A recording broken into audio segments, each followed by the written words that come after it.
कई सालों से पाकिस्तान मुखालिफ प्रोपेगेंडा कर रहे हैं। पीटीआई पाक फौज मुखालिफ प्रोपेगेंडे के खिलाफ खड़ी है। इमरान खान तहरीक इंसाफ तगड़ी फौज चाहती है। हम प्रोपेगेंडा करने की कोशिश कर रहे हैं जो बुनियादी तौर पर पाकिस्तान की अफवाज के खिलाफ हैं, पाकिस्तान के खिलाफ हैं।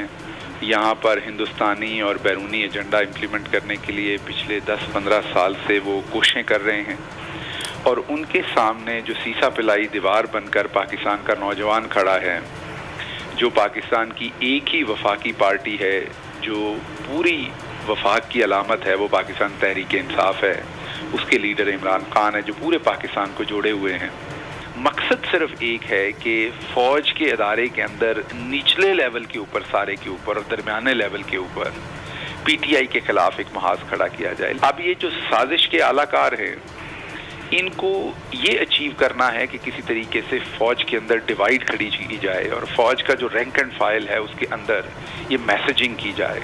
पाकिस्तान तहरीक इंसाफ एक तगड़ी फौज चाहती है। इमरान खान ने ये कहा कि मैं भी उतना इम्पोर्टेंट नहीं हूँ जितनी पाकिस्तान की फौज इम्पोर्टेंट है। इल्ज़ाम तराशी भी, खुली धमकियां भी। राना सनाउल्लाह ने